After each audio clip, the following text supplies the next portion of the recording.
शिवसेना को अपना नाम और चिन्ह मिलने के बाद पहला महाअधिवेशन जो आयोजित किया गया था वो कोल्हापुर में किया गया था और उसी के साथ शिवसेना में हाल ही में शामिल हुए मिलिंद देवरा जी इस अधिवेशन में आए हुए थे। उन्होंने यहाँ पर संबोधन भी किया और बस कुछ ही घंटों या दिनों की बात है कि आप अधिकृत तौर पर शिवसेना के राज्यसभा के मेंबर हो जाएंगे।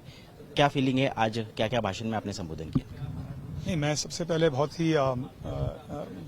मेरे लिए एक इमोशनल बात है कि मैं इस पार्टी के नेताओं ने, पार्टी के कार्यकर्ताओं ने मुझे राज्यसभा भेजा है और मैं पूरी कोशिश करूंगा ईमानदारी से पार्टी के विचारधारा, पार्टी के कार्यकर्ताओं की जो समस्याएं हैं, उनकी जो अपेक्षाएं हैं, उन अपेक्षाओं का प्रतिनिधित्व करने के लिए मैं पूरी तरह से मेहनत करूंगा।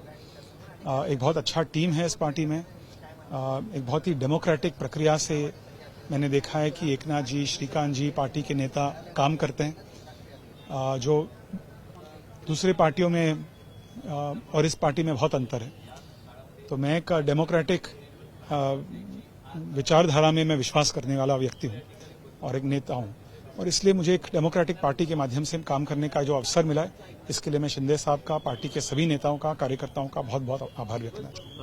45 प्लस का नारा है और आज तो यहाँ पर शपथ ली गई कि महाराष्ट्र में लोकसभा में 48 जो एमपी चुन के आएंगे वो महायुति के होंगे। इसके लिए क्या कुछ खास तैयारी करने वाली है पार्टी? देखिए, सबसे बड़ी जो बात है जो महायुति के लिए, खास करके महाराष्ट्र में, केंद्र में भी और महाराष्ट्र में भी, कि दूसरे पार्टियों में, दूसरे युतियों में नेतृत्व नहीं है। वहां नेतृत्व नहीं, वहां कंफ्यूजन है। यहां नेतृत्व है, यहां समन्वय है। यहां शिवसेना, शिंदे साहब के नेतृत्व में भाजपा, एनसीपी, तीनों पार्टियां मिलकर, अन्य साथियों के साथ मिलकर कोऑर्डिनेशन बढ़ाने की कोशिश कर रहे हैं। एक कार्यक्रम है, एक प्लान है, महाराष्ट्र को आगे ले जाने के लिए एक विजन है, मुंबई जैसे शहर को आगे ले जाने के लिए एक विजन है। और इसलिए मुझे पूरा यकीन है कि जब जनता एक अलायंस की ओर देखते हैं कि हमें कौन सी अलायंस को वोट देना चाहिए, वे कार्यक्रम के आधार पर वोट देते हैं, लेकिन नेताओं के आधार पर भी वोट देते हैं। और मुझे पूरा यकीन है कि शिंदे साहब जैसे नेतृत्व, मैंने कई सालों से कई मुख्यमंत्रियों को देखा है, ऐसे एक्सेस देने वाला मुख्यमंत्री मैंने कभी नहीं देखा है। डॉक्टर श्रीकांत ने अपने भाषण में भी कहा कि कोई कार्यकर्ता, सामान्य कार्यकर्ता, एक आम कार्यकर्ता, नेता, शिंदे साहब मुख्यमंत्री के डाइनिंग टेबल पर आकर उनसे मिल सकते हैं जब वे खाना खा रहे हैं। ऐसे मुख्यमंत्री मैंने कभी नहीं देखा। जबकि वर्षा का बंगला, जो बंगला है, उसके दरवाजे खुले हुए हैं कार्यकर्ताओं के लिए, पब्लिक के लिए। तो इससे असर पड़ता है चुनावों में।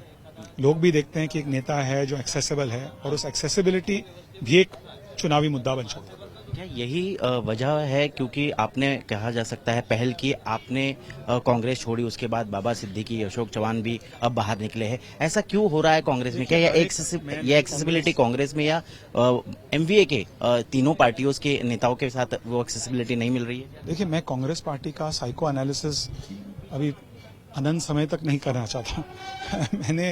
जब मैं कांग्रेस पार्टी में था, मैंने हमेशा सकारात्मक सुझाव दिया।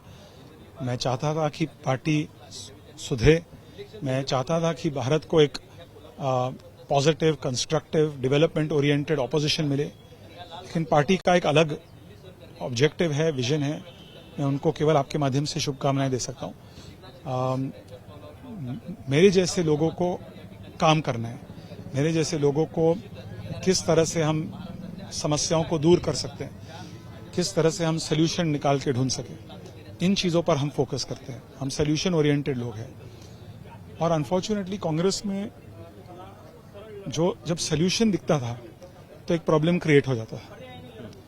मैं उल्टा पॉलिटिक्स करना चाहता हूं। जब प्रॉब्लम मुझे दिखाई देता है तो मैं सोल्यूशन ढूंढना चाहता हूं। जिम्मेदार कौन है इसकी? जो भी, मैं उस पर अभी साइको एनालाइज नहीं करना चाहता हूं। मुझे एक अच्छा एक घर परिवार मिला है, इसके लिए मैं नई परिवार और नई घर के सभी नेताओं, कार्यकर्ताओं का बहुत बहुत आभार व्यक्त करना चाहता हूं। शिवसेना के कितने सांसद हो गए? क्योंकि 23 सीटों पर नेचुरल क्लेम है शिवसेना का, पार्टी का 13 मौजूदा। बात पर मैं कमेंट नहीं मैं करना चाहूंगा। लेकिन महायुति में जो कोऑर्डिनेशन जो मैंने देखा है, बहुत ही अच्छा, बहुत ही सकारात्मक, बहुत ही अच्छा समन्वय हो रहा है।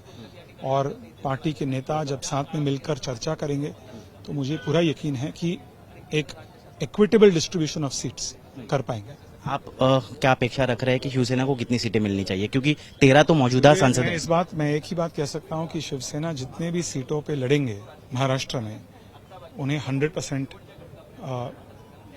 रिजल्ट मिलेगी, इस बात पर मुझे पूरा यकीन है।